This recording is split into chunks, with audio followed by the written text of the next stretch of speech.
Recording number 10 శంఖారావము వివరంగా చెప్పుకుంటూ ఉన్నాము. ఫస్ట్ చాప్టర్ అయిన అర్జున విషాద యోగము అనేది కంటిన్యూయేషను.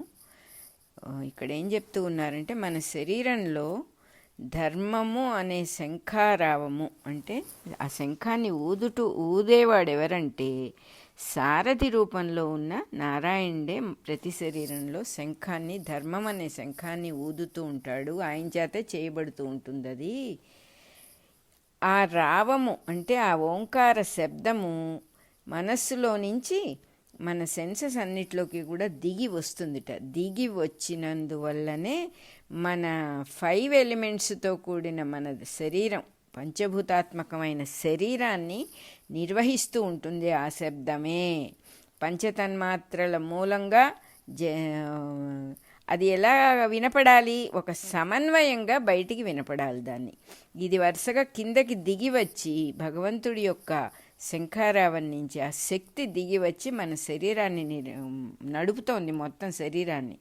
అది మనం చేయవలసిందేంటి? ఒక సమన్వయంగా చేసుకోవాలి జీవితాన్ని మనం. అంతేగాని డీవియేట్ అయి వెళ్ళిపోతే బాధలు పడతారు. అంతకంటే ఎవరికి ఏం నష్టం లేదు, మనకే నష్టం. ఎలా ఒక సాఫిస్టికేటెడ్ ఇన్స్ట్రుమెంట్ని ఎలా వాడాలో తెలియకపోతే ఎవరికి నష్టం? అది ఆ ఇన్స్ట్రుమెంట్ మనకు ఉపయోగించదు, అంతే. అలా అన్నమాట.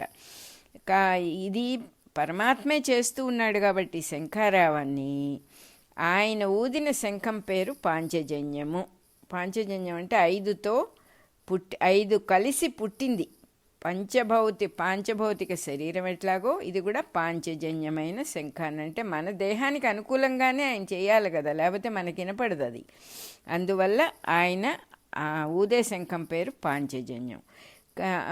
అదే రథంలో, శరీరం అనే రథంలో కూర్చుని ఉన్నారు ఇద్దరు, నరుడు నారాయణుడు కూడా. నారాయణుడు ఊదిన శంఖం పేరేమో పాంచజన్యము.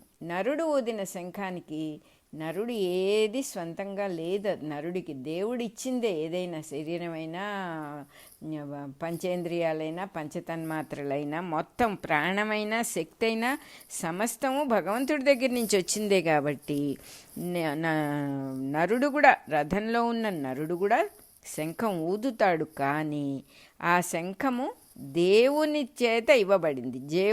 దేవునిచ్చే దత్తము.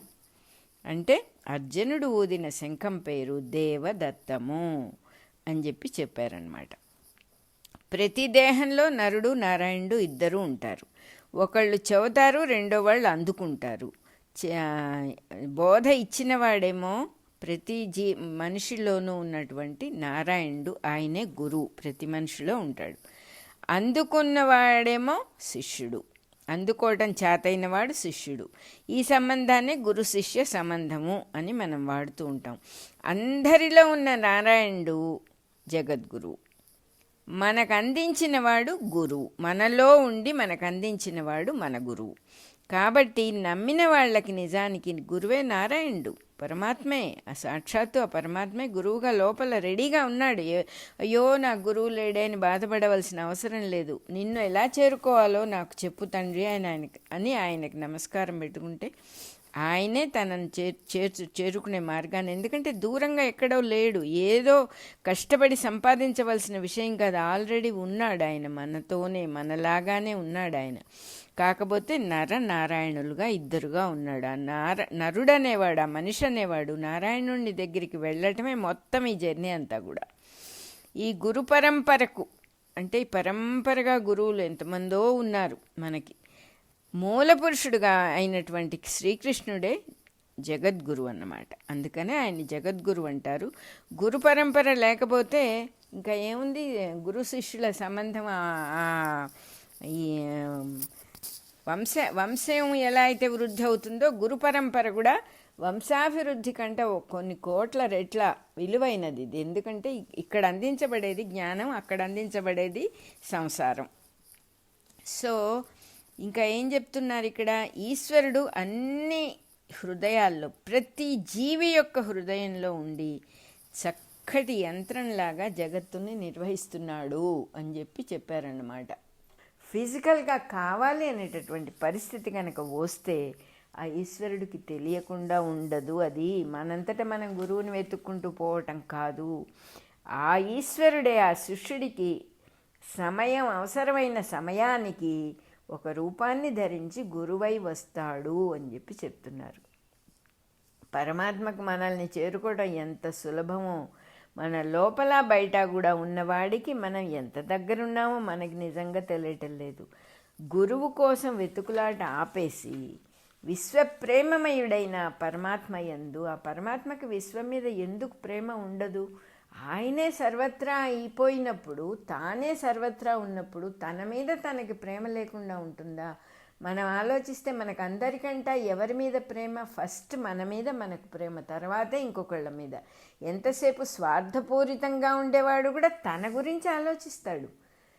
తానెవరో తెలుసుకున్నప్పుడు, తాను సర్వత్రా ఉన్నానని తెలుసుకున్నప్పుడు ఆ ప్రేమ కూడా సర్వత్రా వ్యాపించిపోతుంది అనేది విశ్వప్రేమమయుడైన పరమాత్మ అంటున్నారు. ఆ పరమాత్మ యందు మనం చేయాల్సిన డ్యూటీ ఏమిటో చెబుతున్నారు ఇక్కడ. విశ్వప్రేమయుడైన పరమాత్మ మీద భక్తి కలిగి, భక్తి అంటే వినయము, అహంకరించకుండా ఉండటం. అహంకరించటం అంటే నేను చేయగలను, నేను చేస్తాను, ఐ యామ్ ది డూయర్ అనటం కాకుండా, నేను ఈ సృష్టిలోకి ఎట్లా వచ్చానో ఇంకా నాకు తెలియదు, నా అంతటా నన్ను నేనే సృష్టించుకున్నాను, అసలు నేనెవరు, ఈ ఫిజికల్ బాడీ నేనా, ఈ సెన్సెస్ నేనా, ఈ మనస్సు నేనా, నాకు కనపడేది నేను ఎట్లా అవుతాననేటువంటి విచారణ ముందు ముందు అన్నీ వస్తాయి మనకి. ఇందులో అటు అరటిపండు వచ్చి నోట్లో పెట్టేస్తాడు ఆ భగవంతుడు. అందుకని చెబుతున్నారు భక్తి కలిగి. భక్తి అనేది లేకపోతే అణకువతో కూడిన, వినయంతో కూడినటువంటి ఆమోదమే భక్తి. నువ్వు ఒప్పుకోవాలి భగవంతుడు ఉన్నాడని ఒప్పుకుని ఆయన యందు నమ్మకము భక్తి కలిగినప్పుడే నీకు మార్గం కనపడుతుంది.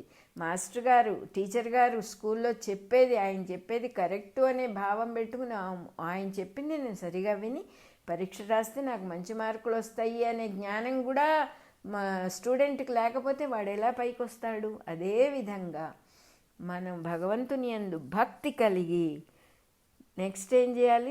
మనతో పాటు ఉన్న మనుషులందరితో మన కర్తవ్యం ఏమిటో నిర్లిప్తంగా నిర్వహించాలి అంటున్నారు. నిర్లిప్తముగా అనే మాట చాలా అవసరం ఇక్కడ మనకి.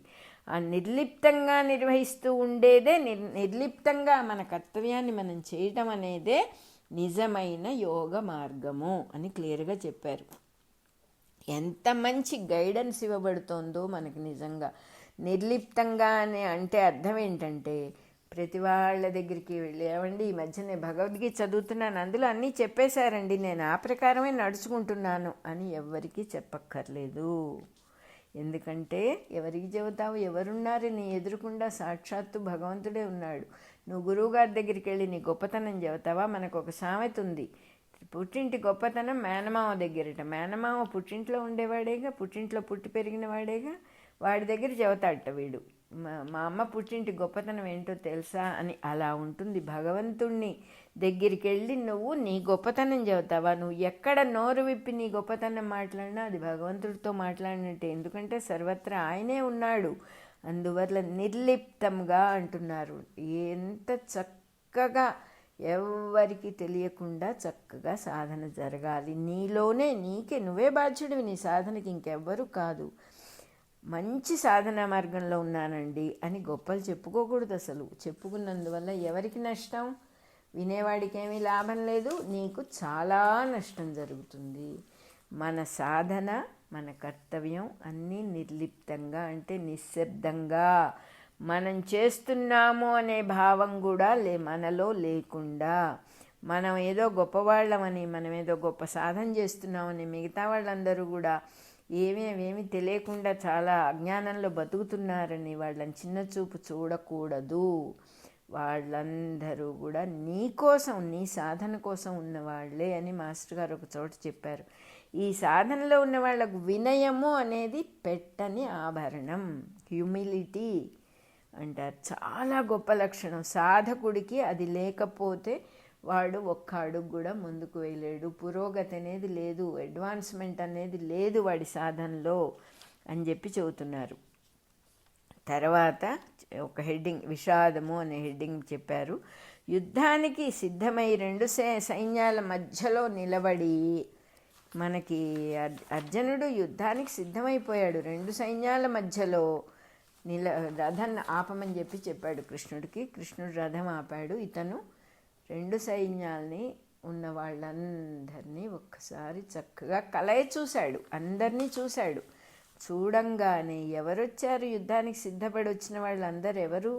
అందరూ నా చుట్టాలే, నా గురువులు, నా తాతలు, నా చుట్టాలు, నా మిత్రులు, నా ఆత్మీయులు అని అర్థమైపోయింది అర్జునుడికి. అది చూడంగానే ఎప్పుడైతే వాళ్ళందరినీ చూశాడో, వాళ్ళందరితో నిన్నటిదాకా ఎంతో కలివిడిగా, ఎంతో ప్రేమగా, ఎంతో శ్రద్ధగా, ఎంతో బాధ్యతగా మసలుతూ ఉన్నానే, వాళ్ళందరితో కలిసి ఉన్నానే, మనం కూడా అట్లాగే అయిపోవాలి. యాక్చువల్గా ఇట్లాంటి పరిస్థితుల్లో వాళ్ళతో నేను యుద్ధం చేయాలా?